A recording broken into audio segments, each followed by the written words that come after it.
Canal Entre Capas Book. Inscreva-se, é de graça. Compartilhe com os amigos. E curta o nosso conteúdo. Fazendo isso, você muito nos ajuda.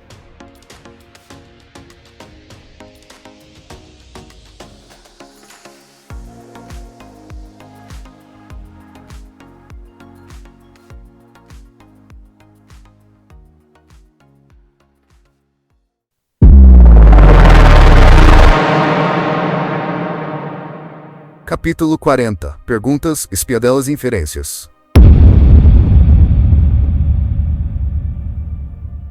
Quanto a Ulida, estava óbvio desde o início que ela seria um problema. Já vai tarde. Há pelo menos 2 outras grandes organizações em Roshar, além de nós, que previram o retorno dos esvaziadores e das desolações, dizia a carta. Você já conhece a primeira, os homens que chamam a si mesmos de filhos da honra. O velho rei de Alethkar, o irmão do espinho negro, Gavilar Kholin, foi a força que impulsionou sua expansão. Ele trouxe Méridas Amaram para o grupo.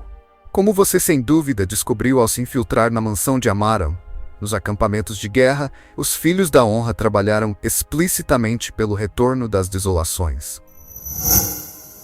Eles acreditavam que só os esvaziadores poderiam fazer com que os arautos se apresentassem, e acreditavam que uma desolação restauraria tanto os Cavaleiros Radiantes quanto a força clássica da Igreja Vorin. Os esforços do rei Gavilar para reavivar as desolações provavelmente são o verdadeiro motivo para ele ter sido assassinado. Embora houvesse muitos no palácio naquela noite com motivos para querê-lo morto. Um segundo grupo que sabia que as desolações poderiam retornar são os Rompe-Céus, liderados pelo antigo arauto Nalan Elim. Frequentemente chamado apenas de Nali, os Rompe-Céus são a única ordem de radiantes que não quebrou seus votos durante a traição. Eles mantiveram uma linhagem clandestina contínua desde os dias antigos. Nali acreditava que ter homens falando as palavras das outras ordens apressaria o retorno dos esvaziadores. Não sabemos como isso pode ser verdade, mas como um arauto, Nali tem acesso a conhecimentos e compreensões que nós não alcançamos. Você deveria saber que os arautos não são mais considerados aliados dos homens. Aqueles que não estão completamente loucos foram arrasados. O próprio Nali é brutal, sem piedade ou misericórdia. Ele passou as 2 últimas décadas, talvez muito mais, cuidando de qualquer pessoa perto de se conectar com o espreno. Às vezes ele recrutava essas pessoas, vinculando-as a um grão espreno e tornando-as Rompe-Céus. Outras, ele eliminou. Se a pessoa já houvesse se conectado a um espreno, Nali costumava ir despachá-la pessoalmente. Se não, mandava um seguidor como seu irmão Elaran. Sua mãe teve contato íntimo com o acólito dos Rompe-Céus, e você sabe no que esse relacionamento resultou. Seu irmão foi recrutado porque Nali ficou impressionado com ele. Nali também pode ter ficado sabendo, através de meios que não compreendemos, que um membro da sua casa estava perto de se conectar com o espreno. Se isso é verdade, eles acreditaram que era Elaran o indivíduo que queriam. Eles o recrutaram com exibições de grande poder e fractais. Elaran não havia ainda se provado digno de um laço com o espreno. Nali é muito exigente com seus recrutas. Provavelmente, Elaran foi enviado para matar Amaram como um teste. Ou isso, ou foi para fazer Elaran provar que era digno de ser cavaleiro. Também é possível que os Rompe-Céus soubessem que alguém no exército de Amaram estava perto de se vincular a um espreno. Mas acredito que seja mais provável que o ataque a Amaram tenha sido simplesmente um golpe contra os filhos da honra. Por meio de nossa espionagem dos Rompe-Céus, obtivemos registros mostrando que o único membro do exército de Amaram a ter se ligado a um espreno foi eliminado desde então. Até onde sabemos, eles não estavam cientes do carregador de pontes. Se estivessem, ele certamente teria sido morto durante seus meses como escravo. Terminava ali. Shallan ficou sentada no quarto, iluminada apenas pela mais fraca esfera. Elaran, um Rompe-Céu? E o rei Gavilar trabalhando com Amaram para trazer de volta as desolações? Padrão zumbiu nas saias dela, preocupado, e subiu até a página, lendo a carta. Ela sussurrou as palavras para si mesma novamente, para memorizá-las, pois sabia que não podia guardar aquela carta. Era perigosa demais. Segredos, disse Padrão. Há mentiras nessa carta. Tantas perguntas. Quem mais estava presente na noite em que Gavilar morreu, como insinuava a carta? E a referência a outro manipulador de fluxos no exército de Amaral? Ele está deixando iscas para mim, disse Shallan. Como um homem nas docas com Curly treinado para dançar e balançar os braços para ganhar peixes. Mas nós queremos essas iscas, não queremos? É por isso que funciona. Raios, não podia lidar com aquilo no momento. Ela capturou uma lembrança da página. Não era um método particularmente eficiente com texto, mas funcionava em uma emergência. Então, enfiou a carta em uma bacia d'água e removeu a tinta do papel, antes de despedaçá-la e amassá-la. Depois, vestiu seu casaco, calças e chapéu e se esgueirou para fora dos aposentos como véu. Véu encontrou Vata e alguns dos seus homens jogando na sala comum das casernas. Embora o aposento fosse para soldados de Sebarial, ela viu homens de uniformes azuis também. Dalinar havia ordenado que seus homens passassem tempo com os soldados dos seus aliados, para estimular um senso de camaradagem. A entrada de Véu atraiu olhares, mas nada muito demorado. Mulheres tinham permissão de entrar em tais salas comuns, embora poucas as frequentassem. Uma mulher sendo cortejada não se sentia muito atraída pelo convite. Oi, vamos para uma das salas comuns das casernas, ficar vendo os homens grunhindo e se coçando. Ela caminhou até onde Vata e seus homens haviam disposto uma mesa redonda de madeira. O povo estava finalmente tendo acesso à mobília. Shallan até mesmo tinha uma cama agora. Véu acomodou-se em um assento e se recostou, inclinando a cadeira até ela estalar contra a parede de pedra. Aquela grande sala comum lembrava uma adega, escura, sem adornos e cheia de odores incomuns. Véu, disse Vata, acenando com a cabeça para ela. Havia 4 homens jogando naquela mesa. Vata, o caolho gás, o magricela rubro e Shobi, que usava um glifo amuleto enrolado em um braço e fungava periodicamente. Véu inclinou a cabeça para trás. Eu preciso muito de alguma coisa para beber. Tenho 1 ou 2 canecas sobrando da minha ração, disse Rubro alegremente. Véu olhou de soslaio para conferir se ele a estava paquerando de novo. Ele estava sorrindo, mas não parecia ter segundas intenções. Muito gentil da sua parte, Rubro, disse Véu, catando algumas claretas e jogando-as para ele. Em resposta, Rubro jogou seu recibo de requisição, uma plaquinha de metal com o número dele impresso. Pouco depois, ela estava de volta ao seu lugar, bebericando um pouco de cerveja de Laves. Dia difícil, disse Vata, alinhando as peças do jogo. Os pequenos tijolos de pedra eram do tamanho de um polegar e cada homem ficava com 10, dispostos com a face para baixo. As apostas começavam em seguida. Aparentemente, Vata era o Vison daquela rodada. Respondeu ela. Shallan está sendo mais irritante do que de costume. Os homens grunhiram. Parece que ela não decide quem ela é, sabe? Continuou Véu. Uma hora ela está fazendo piadas como se estivesse tricotando com um grupo de velhinhas. Na outra, fica te encarando com aquela expressão vazia, aquela que faz você pensar que a alma dela saiu para passear. Ela é bem estranha, a nossa chefe, comentou Vata. Ela faz você querer fazer coisas, disse Gaz com um grunhido. Coisa que você nunca pensou que faria. Pois é, concordou Glurvi, da mesa ao lado. Eu ganhei uma medalha. Por ajudar a encontrar aquela porcaria escondida no porão. O próprio velho Colin mandou me entregar. O soldado gordo sacudiu a cabeça, perplexo, mas estava usando a medalha, presa junto do colarinho. Foi divertido, admitiu Gaz. Sair para beber, mas sentindo que a gente tinha uma tarefa. Foi isso que ela nos prometeu, sabe? Fazer a diferença de novo. A diferença que quero fazer é encher meu bolso com suas esferas, replicou Vata. Vocês vão apostar ou não? Todos os 4 jogadores lançaram algumas esferas. Peças eram daqueles jogos que a igreja Vorin permitia com certa má vontade, já que não envolvia randomização. Jogar dados, puxar cartas de um baralho, até mesmo embaralhar as peças. Apostar em tais coisas era como tentar prever o futuro. E isso era tão profundamente errado que pensar sobre o assunto fazia Véu ter calafrios. E ela nem era muito religiosa, não como Shallan.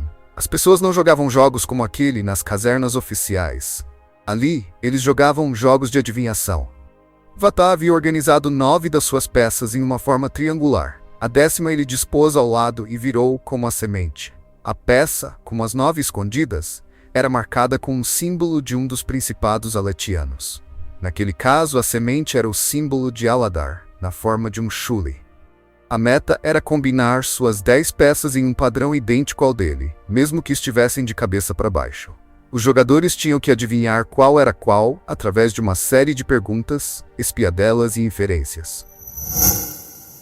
Podia-se forçar o Vison a revelar certas peças só para você ou para todos, de acordo com outras regras.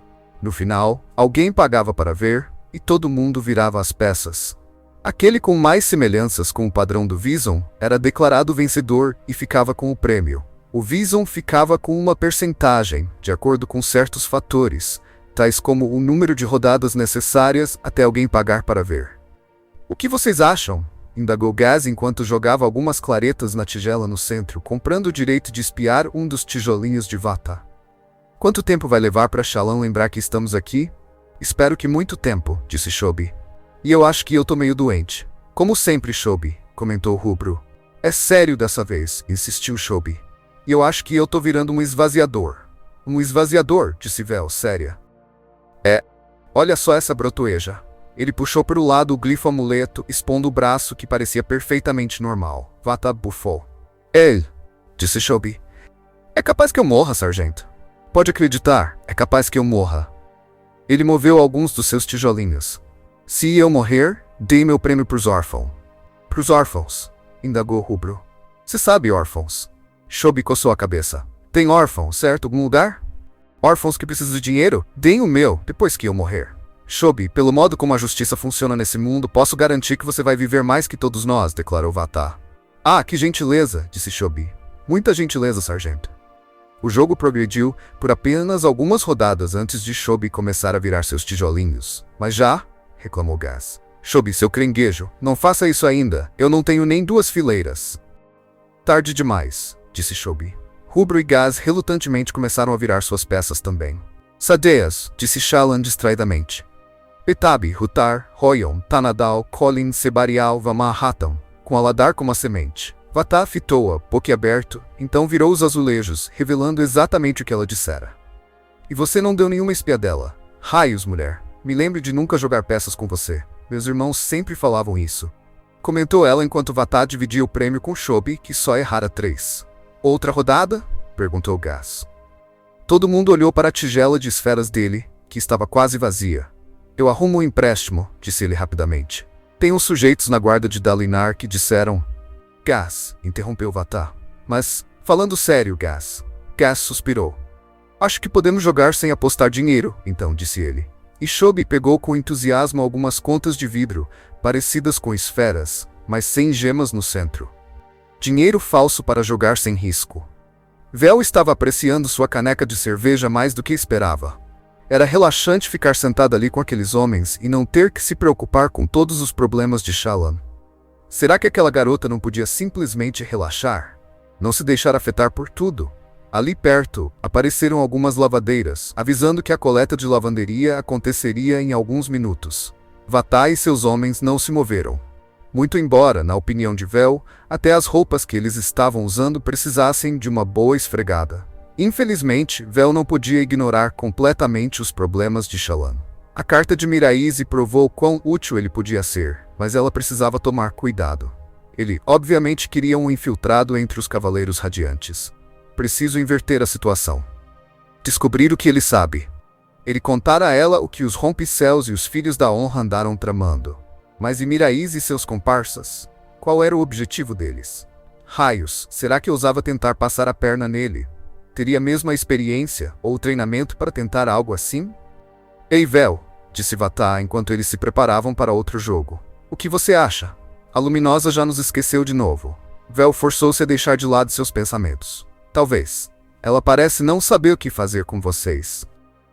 "Ela não é a primeira", comentou Rubro, que era o Vison daquela rodada, e cuidadosamente organizou seus tijolinhos em uma ordem específica, virados para baixo.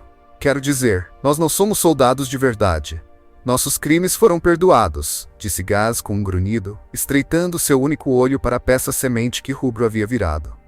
"Mas perdoar não é esquecer. Nenhum exército nos aceitaria, e não os culpo. Só estou feliz que esses tormentosos carregadores de pontes não tenham me pendurado pelos pés." "Carregadores de pontes?", questionou Vel. "Gaz tem uma história com eles", observou Vata. Eu era o tormentoso sargento deles, explicou Gaz. Fazia tudo o que podia para que eles corressem mais rápido com aquelas pontes. Mas ninguém gosta do seu sargento. Tenho certeza de que você era o sargento perfeito. Rubro sorriu. Aposto que cuidava deles de verdade, Gaz. Cale esse seu buraco de crânio, resmungou Gaz. Mas eu fico pensando, se eu tivesse sido menos duro com eles, vocês acham que eu estaria naquele platô agora praticando como os outros? Aprendendo a voar? Você acha que você poderia ser um cavaleiro radiante, Gaz? Disse Vatar, dando uma risada. Não, acho que não. Ele olhou para Vel. Vel, diga Luminosa. Nós não somos homens bons. Homens bons acham algo de útil para fazer com seu tempo. A gente, por outro lado, talvez faça o oposto. O oposto?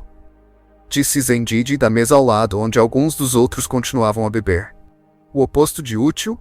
Acho que já estamos fazendo, Gaz. Desde sempre. Eu não, disse Glurvi. Eu tenho uma medalha. Quero dizer que a gente pode acabar se metendo em encrencas. Eu gostei de ser útil. Me lembrou de quando me alistei bem no início. Diga a ela, Vel.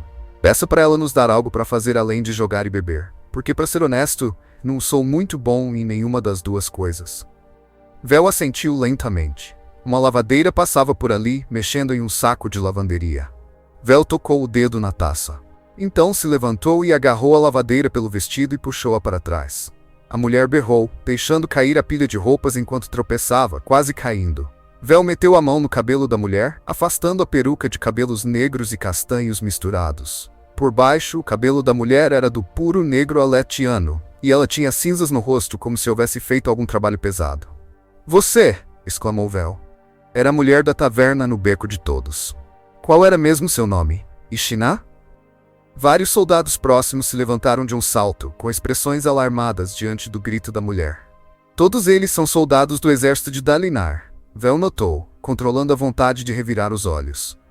As tropas Colin tinham o hábito de achar que ninguém conseguia se cuidar sozinho.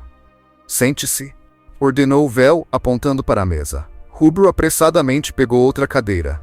Ishiná se acomodou, segurando a peruca junto ao peito. Ela estava muito corada, mas manteve alguma dignidade, encarando Vatar e seus homens nos olhos. Você está se tornando uma irritação, mulher, disse Vel, se sentando. Por que pensa que estou aqui por sua causa? Disse Ishiná. Está se precipitando. Você demonstrou um fascínio nada saudável pelos meus colegas. Agora eu a pego disfarçada, bisbilhotando minhas conversas? Ishiná levantou o queixo. Talvez eu só estivesse tentando mostrar meu valor para você. Com um disfarce que descobri no momento em que olhei para você? Você não me pegou da última vez, disse Ishiná. Da última vez? Você falou sobre onde conseguir cerveja de papaguampas, disse Ishiná. Rubro insistiu que era horrível. Gaz gosta. Raios. Há quanto tempo você anda me espionando? Não muito, respondeu Ishiná rapidamente, em contradição direta com o que acabara de dizer. Mas posso garantir, prometer, que serei mais valiosa para você do que esses bufões fedidos. Por favor, pelo menos me deixe tentar. Bufões, disse Gaz. Fedidos, disse Shobi. Ué, são apenas meus furuncos, dona. Vamos dar uma volta, disse Vel, se levantando e se afastando da mesa a passos rápidos. Ishiná se apressou em se levantar e segui-la. Eu não estava realmente tentando espioná-la, mas de que outro modo eu... Calada, disse Vel. Ela parou no umbral da porta para as casernas, longe o bastante dos seus homens para que eles não pudessem ouvi-la. Cruzou os braços, se recostando contra a parede junto da porta e olhando de volta para eles. Shallan tinha dificuldades em manter suas tarefas em dia. Ela tinha boas intenções e planos grandiosos, mas se distraía muito facilmente com novos problemas, novas aventuras. Felizmente, Vel podia tomar conta de alguns desses fios soltos. Aqueles homens haviam provado lealdade e queriam ser úteis. Dava para trabalhar com aquilo, muitos trabalhavam com bem menos. O disfarce foi bem feito, disse ela a Ishiná.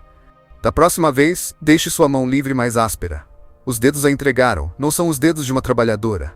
Ishiná corou, fechando a mão livre. Diga-me suas habilidades e por que eu deveria me importar, ordenou Vel. Você tem 2 minutos. Eu. Ishiná respirou fundo. Eu fui treinada como espiã para a casa Hamaradin. Na corte de Vamá? Sei como coletar informações, codificar mensagens, sei técnicas de observação e como revistar uma sala sem revelar o que fiz. E aí? Se você é tão útil, o que aconteceu? O que aconteceu foi o seu pessoal, os Sangue Spectros. Ouvi falar deles em sussurros da luminosa Hamaradin. Ela os irritou de algum modo e então ela deu de ombros. Ela acabou morta e todo mundo pensou que podia ter sido um de nós que a matou. Eu fugi e acabei no submundo, trabalhando por uma pequena quadrilha de ladrões. Mas eu poderia ser muito mais. Deixe-me provar. Vel cruzou os braços. Uma espiã. Isso poderia ser útil. A verdade era que a própria Vel não tinha muito treinamento. Só o que Tim havia lhe mostrado e o que aprendera por conta própria. Se ia dançar com os Sangue Spectros, precisaria melhorar. Naquele momento, ela nem mesmo sabia o que não sabia. Será que poderia conseguir um pouco desse conhecimento com Ishinaa? De algum modo, obter treinamento sem revelar que Vel não era tão hábil quanto fingia ser? Uma ideia começou a se formar. Ela não confiava na mulher, mas nem precisava. E se a Luminosa, para quem ela trabalhava antes, realmente tivesse sido morta pelos Sangue Spectros, talvez houvesse um segredo a descobrir ali.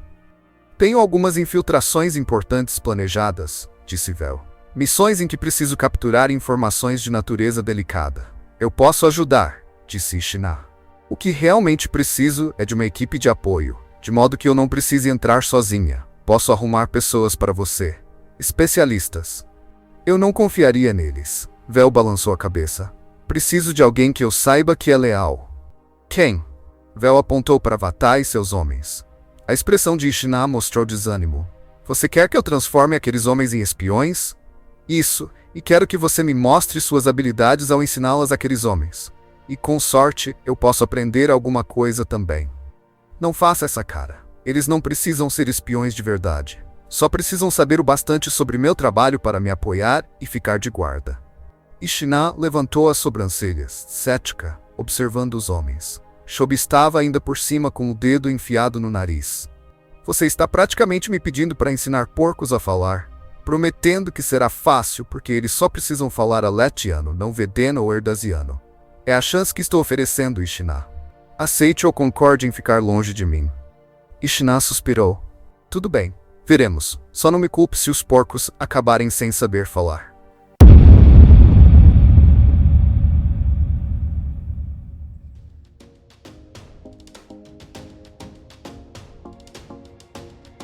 Canal Entre Capas Book.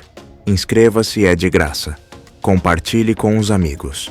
E curta o nosso conteúdo. Fazendo isso, você muito nos ajuda.